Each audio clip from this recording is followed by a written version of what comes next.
সালামে informs YouTube চ্যানেলে তোমাদের সকলকে স্বাগত জানাই। আশা করি ভালো আছো। তোমাদের জন্য আজ আবার ট্রান্সলেশনের উপর একটি ভিডিও। এটা বেঙ্গলি টু ইংলিশ ট্রান্সলেশন এবং এটি পিকে দে সরকারের বইয়ের যে অনুশীলনী সেই অনুশীলনীর 31 নম্বর ট্রান্সলেশন। অর্থাৎ এর আগে 1 থেকে 30টা পিকে দে সরকারের বইয়ের অনুশীলনী ট্রান্সলেশন কিন্তু এই চ্যানেলে আপলোড হয়েছে। সেগুলো দেখবার জন্য প্লিজ একবার ডেসক্রিপশন বক্সটা ভিজিট করো। ওখানে তোমরা ট্রান্সলেশনের পুরো প্লেলিস্টটা পেয়ে যাবে। আর এইটা কিন্তু এই চ্যানেলের 67 নম্বর ট্রান্সলেশন, মানে 67টা এই ধরনের বিভিন্ন ইম্পর্টেন্ট টপিকের উপরে কিন্তু বহু ট্রান্সলেশন 67টা ট্রান্সলেশন দেওয়া হয়েছে। তোমরা ডেসক্রিপশন বক্সে লিঙ্ক পেয়ে যাবে। এছাড়াও পিকে দে সরকারের বইয়ের অনেক প্রেসেজ এবং অনেক ইম্পর্টেন্ট টপিকের উপরে নিউজ পেপার রিপোর্ট রাইটিংয়ের লিঙ্কও তোমরা পাবে এই ডেসক্রিপশন বক্স। এছাড়াও দেখো এখানে একটা আই বাটন বা আই কার্ড দেখা যাচ্ছে, ওটা টাচ করলেও তোমরা আগে আপলোড হওয়া প্রচুর ভিডিও লিঙ্ক পেয়ে যাবে।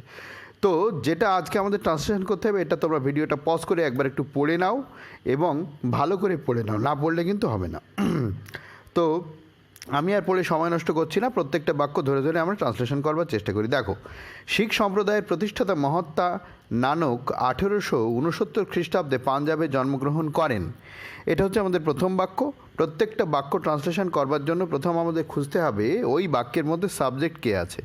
দেখো, শিখ সম্প্রদায়ের প্রতিষ্ঠাতা মহাত্মা নানক, তাহলে সাবজেক্টটা কোনটা? সাবজেক্ট হচ্ছে মহাত্মা নানক, আর তার একটা বিশেষণ এখানে আছে। বিশেষণটা কি? শিখ সম্প্রদায়ের প্রতিষ্ঠাতা, তাই না?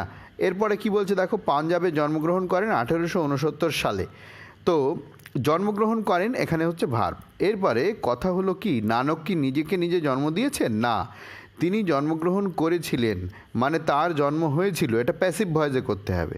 তাহলে তোমরা নিশ্চয়ই একটা বুঝতে পেরেছো কীভাবে করতে হবে। ভিডিওটা পজ করে একটু ভেবে নাও কীভাবে ট্রান্সলেশন করতে হবে। আমি দেখাচ্ছি কীভাবে করা যেতে পারে। দেখো, প্রথম আমাদের সাবজেক্ট দিতে হবে। সাবজেক্ট হচ্ছে মহাত্মা নানক, হলো কমা দিয়ে এরপরে শিখ সম্প্রদায়ের প্রতিষ্ঠাতা। শিখ সম্প্রদায়ের প্রতিষ্ঠাতা, এই প্রতিষ্ঠাতা ইংরাজি হিন্টসে দেওয়া আছে ফাউন্ডার। এবার শিখ সম্প্রদায় মানে অনেকে লিখতে পারে শিখ কমিউনিটি, কিন্তু ঠিক সেটা হয় না। অ্যাকচুয়ালি নানক শিখিজম এইটার প্রতিষ্ঠা করেছিল, সেইখান থেকে শিখ সম্প্রদায় বিস্তার লাভ করেছে। ব্যাপারটা অনেকটা এই রকম। তাহলে আমি লিখলাম দ্য ফাউন্ডার অব দ্য শিখিজম, ঠিক আছে? শিখ কমিউনিটি, ব্যাপারটা ঠিক হয় না। নানক শিখ কমিউনিটির প্রতিষ্ঠা করেছে না শিখিজমের প্রতিষ্ঠা করেছে, এটা একটু ভালো করে ভেবে নাও। তাহলে কি হলো? ফাউন্ডার অব দ্য শিখিজম, সাবজেক্ট কিন্তু এই নানককেই বোঝাচ্ছে। এইবারে দেখো কি বলছে, তিনি জন্মগ্রহণ করেছিলেন, মানে করেন মানে করেছিলেন, পাস্ট টেন্স হবে ওয়াজ বর্ন, জন্মগ্রহণ করেছিলেন, তার মানে তাকে জন্ম দেওয়া হয়েছিল। পাস্ট টেন্সে রয়েছে, প্যাসিভ ভয়েসে রয়েছে। কোথায় জন্মগ্রহণ করেছে, কবে জন্মগ্রহণ করেছে? তাহলে ইন পাঞ্জাব ইন 1869 এডি। এডি মানে হচ্ছে খ্রিস্টাব্দ, আর বিসি মানে হচ্ছে বিফোর খ্রিস্টপূর্বাব্দ, ঠিক আছে? এডি মানে অ্যানো ডোমিনি, দেখে নিও তোমরা এটা। যাই হোক, পরের বাক্য দেখো, তিনি জাতিতে ক্ষত্রিয়। কে ক্ষত্রিয়? তিনি হচ্ছে এখানে সাবজেক্ট, জাতিতে ক্ষত্রিয়, তার মানে তিনি জাতিতে ক্ষত্রিয় ছিলেন, তাই না? তাহলে তিনি ছিলেন ক্ষত্রিয় জাতিতে, এরকমভাবে যদি করা হয় তাহলে কীরকম হবে? তিনি ছিলেন ক্ষত্রিয়, হি ওয়াজ ক্ষত্রিয়। ওকে, তারপরে জাতিতে মানে বাই কাস্ট, বোঝা গেল ব্যাপারটা কি?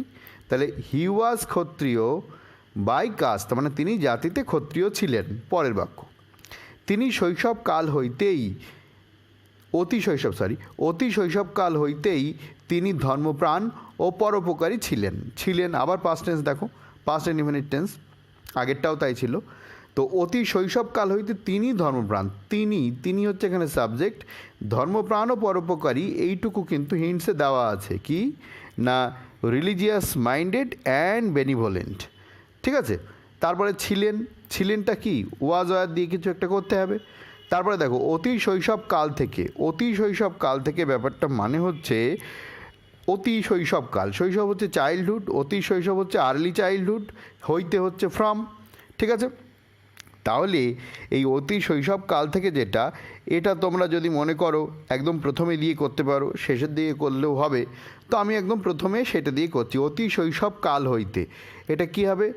From the early childhood, from হইতে, আর্লি মানে হচ্ছে অনেক আগে, চাইল্ডহুড মানে শৈশব, তার মানে শৈশবের আর্লি মানে হচ্ছে অনেক শৈশব, এই আর্লি মানে হচ্ছে অনেক তাড়াতাড়ি, শৈশব হচ্ছে চাইল্ডহুড, তাহলে চাইল্ডহুডের যে তাড়াতাড়ি মানে আগের পার্ট, তার মানেই অতি শৈশব। বোঝা গেল? এই আর্লি মানে হচ্ছে আগের, মানে বেশি আগের।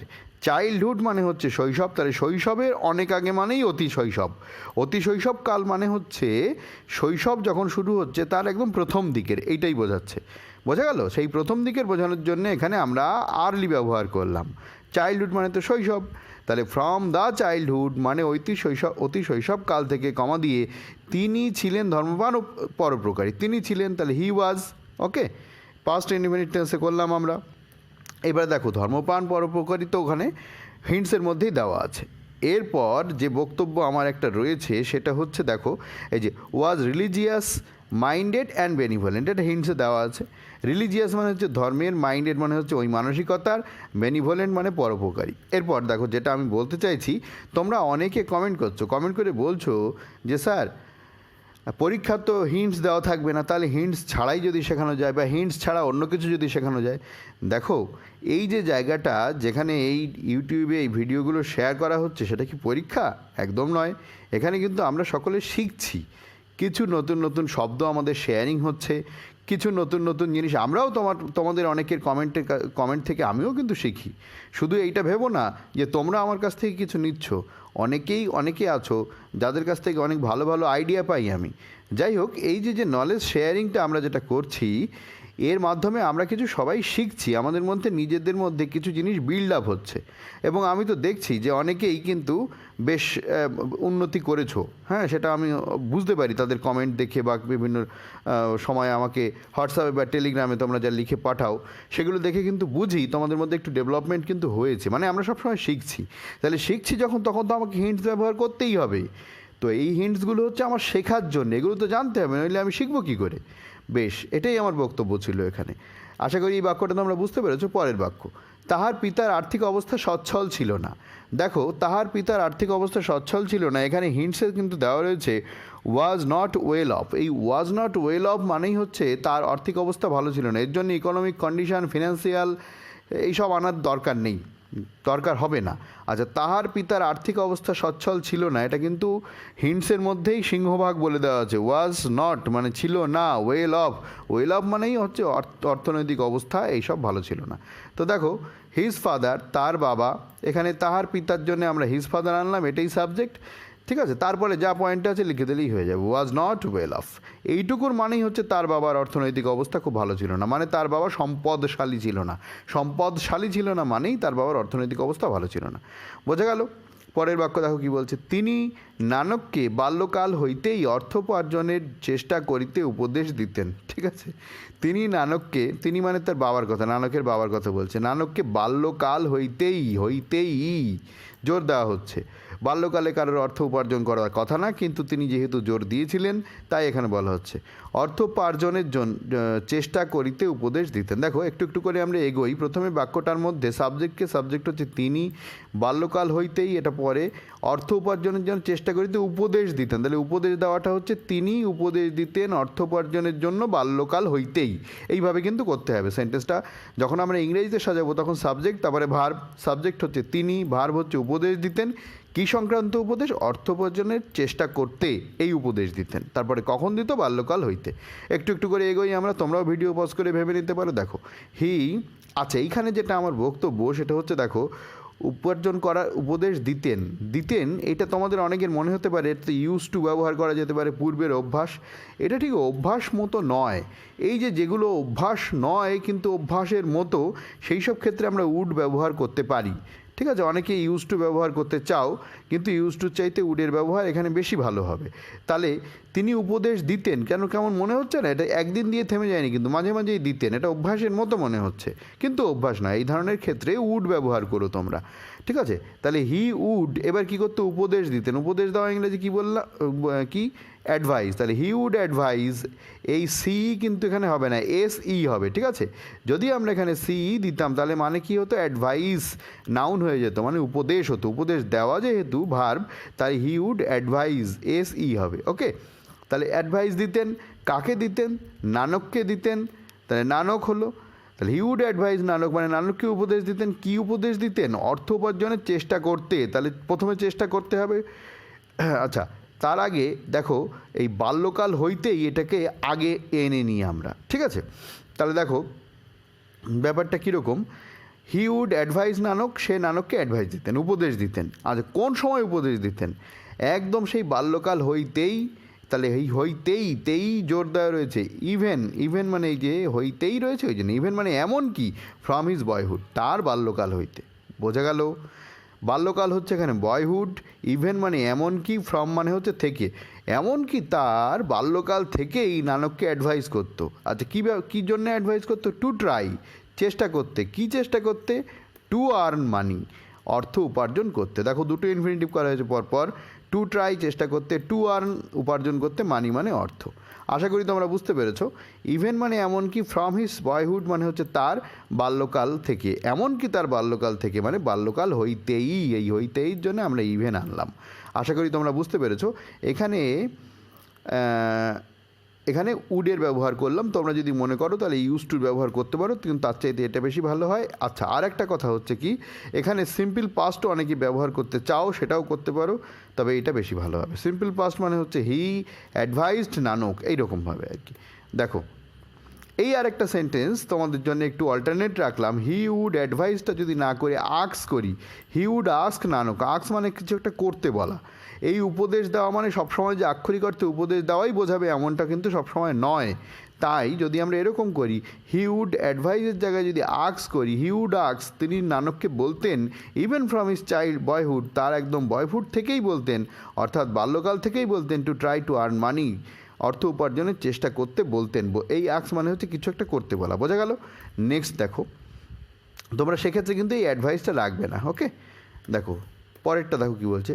কিন্তু নানক দেশে দেশে ঘুরিয়া বহু সাধু সন্ন্যাসীর সহিত মিশিলেন ও নানা শাস্ত্র পাঠ করিলেন। বেশ, কিন্তু নানক কী করলো? নানক দেশে দেশে ঘুরে বেড়ালো এবং বিভিন্ন সাধু সন্ন্যাসীর সঙ্গে মিশে সে বিভিন্ন শাস্ত্রও পাঠ করলো। ঠিক আছে, তাহলে এই যে সেন্টেন্সটা, এই সেন্টেন্সটা কীভাবে হবে একটু ভাবো। কিন্তু নানক, তাহলে কিন্তুর জন্যে বাট, নানক দেশে দেশে ঘুরে বেড়ালো। এই যে ঘোরা, এই ঘোরাটাকে অনেকে অনেক রকমভাবে ভাবতেই পারো। এই ঘোরা মানে কিন্তু বিভিন্ন দেশ ঘুরে ঘুরে সে দেখলো, বুঝলো, শিখলো। ঠিক আছে, তো যেহেতু সে বিভিন্ন দেশ ঘুরে ঘুরে দেখলো, বুঝলো, শিখলো, আমি সেই জন্য এখানে ভিজিট করতে চাইছি। ঠিক আছে, ট্রাভেলও করলে যে হবে না তা নয়। ঠিক আছে, তাহলে দেখো কি করছি, বাট নানক ভিজিটেড, কিন্তু নানক ভিজিটেড করলো মানে ঘুরলেন, পাস্ট ইনডিফিনিট টেন্সে। কোথায় কোথায় ঘুরলেন? Many countries. এই যে বলছে দেশে দেশে মানে অনেক দেশে ঘুরলেন, মেনি কান্ট্রিজ। নানক অনেক দেশে দেশে ঘুরলেন। ঠিক আছে, আর কি করলেন? অনেক দেশে দেশে তো ঘুরলেন, ঘুরে সেই সঙ্গে কি করলেন? সেই সঙ্গে তিনি অনেকের সংযোগে এলো, অনেক সন্ন্যাসীর। দেখো এর জন্যে একটা হিন্টস দেওয়া রয়েছে, কেম in contact with. Came in contact with মানে হচ্ছে সঙ্গ পেলেন বা সঙ্গে এলেন। কাদের সঙ্গে এলেন? বহু সাধু সন্ন্যাসীর সঙ্গে এলেন বা কন্ট্যাক্টে এলেন, মানে সঙ্গ পেলেন। দেখো and came in contact with, এটা পয়েন্টে রয়েছে, পাস্ট ইনডিফিনিট টেন্সেই করা হলো, কাম থেকে came. And came in contact with, এবং সংস্পর্শে এলেন। কাদের সংস্পর্শে? কেম মানে এলেন, ইন কন্ট্যাক্ট মানে সংস্পর্শে, উইথ সঙ্গে। কাদের সংস্পর্শে এলেন? দেখো বহু সাধু সন্ন্যাসী, তাহলে মেনি সেইন্টস, বহু সাধু সন্ন্যাসীর সংস্পর্শে এলেন। তারপরে কি বললো? ও নানা শাস্ত্র পাঠ করিলেন, নানা শাস্ত্র পাঠ করিলেন। দেখো এই শাস্ত্র পাঠ করা মানে শাস্ত্র অধ্যয়ন করা। শাস্ত্র পাঠ করা মানে অধ্যয়ন করে সেই সম্পর্কে জ্ঞান আহরণ করা, তাই না?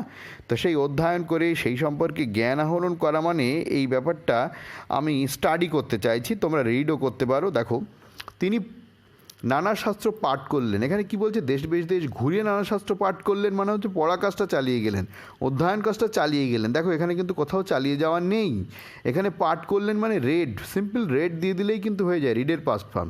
কিন্তু আমি একটু অন্যরকম করছি। দেখো অ্যান্ড কন্টিনিউড, এবং চালিয়ে গেলেন, দ্য স্টাডি, অধ্যয়ন চালিয়ে গেলেন। কিসের অধ্যয়ন? অফ মেনি বুকস, অনেক শাস্ত্র। এই বুক মানে হচ্ছে শাস্ত্র। ঠিক আছে, অনেক বই অধ্যয়ন চালিয়ে গেলেন বা অধ্যয়ন করলেন। তোমরা যদি মনে করো এখানে অ্যান্ড রেড মেনি বুকস, তাতেই কিন্তু হয়ে যাবে, অসুবিধা কিছু নেই। আবার যদি মনে করো অ্যান্ড স্টাডিড মেনি বুকস, তাও করলেও হবে, অসুবিধা নেই। আমি করলাম কন্টিনিউড মানে চালিয়ে গেল, দ্য স্টাডি মানে অধ্যয়ন। কিসের অধ্যয়ন? অফ মেনি বুকস, অনেক বইয়ের অধ্যয়ন মানে অনেক বই পড়া চালিয়ে গেলেন। ওকে, দেখো কন্টিনিউ মানে চালিয়ে যাওয়া, কন্টিনিউড চালিয়ে গেছিলেন, পাস্ট ইনডিফিনিট টেন্সে রয়েছে। পরের বাক্য, এই সমস্ত আলোচনার ফলে তিনি বুঝিলেন ঈশ্বর এক। তো এই লাস্ট বাক্যটা বলবার আগে আমি তোমাদেরকে একবার রিকোয়েস্ট করব, যদি ভিডিওটা ভালো লেগে থাকে একবার অবশ্যই লাইক করে দিও, বন্ধুদের মধ্যে শেয়ার করে দিও, যাতে তারাও এই ভিডিওর সুবিধা নিতে পারে, কিছু জানতে পারে। তোমরাও কমেন্ট করে জানিও তোমাদের যদি আরও ভালো ডেভেলপমেন্ট কিছু আইডিয়া থাকে অবশ্যই বলো, আমি কিন্তু কমেন্ট সেকশানে সেগুলো লিখে দিই। এবং আরও কিছু যদি ভালো করা যায় সেটা কিন্তু আমি অবশ্যই ডেসক্রিপশানে লিখি, কমেন্ট সেকশানে লিখি। অবশ্যই কমেন্ট সেকশান ডেসক্রিপশন বক্সটা দেখো। যারা চ্যানেলকে এখনও সাবস্ক্রাইব করনি তাদেরকে রিকোয়েস্ট করবো, প্লিজ চ্যানেলটা সাবস্ক্রাইব করে নাও, সঙ্গে বেল আইকনটা প্রেস করে নাও, যাতে এই ধরনের ভিডিওর নোটিফিকেশান একটাও তোমার মিস না হয়। আর যারা চ্যানেলকে সাবস্ক্রাইব করে সঙ্গে রয়েছে তাদেরকে অসংখ্য ধন্যবাদ। দেখো, এই সমস্ত আলোচনার ফলে তিনি বুঝিলেন ঈশ্বর এক। তার মধ্যে একটা উপলব্ধি এলো যে ঈশ্বর এক, এই সমস্ত আলোচনার ফলে। দেখো, এই যে আলোচনা, এখানে ঠিক আলোচনা ব্যাপারটা নেই, কিন্তু আমাদের আলোচনাটা আনতে হবে, কিছু করারও নেই, কারণ এমন সেন্টেন্স রয়েছে যে অন্য কোনো শব্দ দিয়ে এটা ঠিক ওইভাবে বোঝানো যাচ্ছে না। যাই হোক, আমি যেটা বলতে চাই, দেখো, এই সব আলোচনার জন্য ডিসকাশানই রাখবো। তিনি বুঝিলেন মানে তিনি বুঝতে পারলেন, আর এই সব আলোচনার ফল, এই ফলের জন্য আমরা অ্যাজ এ রেজাল্ট ব্যবহার করতে পারি, ইন কনসিকুয়েন্স ব্যবহার করতে পারি, ঠিক আছে, যা খুশি করো। তিনি বুঝিলেন ঈশ্বর এক। তাহলে তিনি বুঝলেন ঈশ্বর এক, পরে যাচ্ছি, আগে আমরা এটা করি যে এই সব আলোচনার ফলে, এইটুকুই করিনি। দেখো, ইন কনসিকুয়েন্স অফ মানে ফলে, ঠিক আছে, কিসের ফলে? অল দিস ডিসকাশনস, দিস দেখো এটা বহু বচনে রয়েছে, এই সমস্ত আলোচনার জন্য ডিসকাশনস, অল দিস মানে বহু বচন করা হয়েছে, ঠিক আছে, এই সমস্ত আলোচনার ফলস্বরূপ, ওকে, কমা, তারপরে তিনি বুঝলেন। এই যে তিনি বুঝলেন, এই বুঝতে পারাটার জন্য দেখো একটা ইংরেজি দেওয়া রয়েছে, রিয়েলাইজড। তাহলে আমরা সাই করব, তিনি বুঝলেন, হি রিয়েলাইজড। রীতিমতো পাস্ট ইনডিফিনিট টেন্সে রয়েছে, রিয়েলাইজের পাস্ট ফর্ম ডি যোগ করে করা হয়েছে। তাহলে হি রিয়েলাইজ, তিনি অনুধাবন করলেন বা বুঝলেন। কি বুঝলেন? ঈশ্বর এক। এখন এই জায়গাটা রিয়েলাইজড দ্যাট করব আমরা। দ্যাট মানে হচ্ছে বুঝলেন যে, আচ্ছা, কি বুঝলেন? দেখো, গড ইজ ওয়াননেস, এই জায়গাটায় একটা কথা, গড ইজ অন করতে পারো। এই যে গড ইজ অননেস, এই অননেসের একটা বিস্তারিত অর্থ আছে। সেই অর্থটা, ব্যাপারটা হচ্ছে মানে সমগ্র বিশ্ব মহাজাগতিক জিনিস ওয়াননেসের মধ্যে ঢুকে গেছে। ঈশ্বর মানে তো একটা শক্তি, যে শক্তি ছাড়া আমরা এক মুহূর্ত চলতে পারি না। যদি আমাদের সেই বিশ্বাস থাকে, তাহলে সেই যে শক্তি, যা আমরা দু চোখে দেখি, যা অনুভব করি, যা না দেখি, সবই ঈশ্বর, তাই না? তো সেই ঈশ্বর হচ্ছে ওয়াননেস, মানে এই সমস্ত বিশ্ব ব্রহ্মাণ্ড সব কিছু এই ওয়াননেস মানে এই একত্বের মধ্যে ঢুকে গেছে, একত্বের মধ্যে মানে রয়েছে, কেন্দ্রীভূত হয়ে রয়েছে। তো এইটাই হচ্ছে ছোট্ট কথা, এর অনেক বড় ব্যাখ্যা আছে, সেই ব্যাখ্যায় গেলে এখানে হবে না।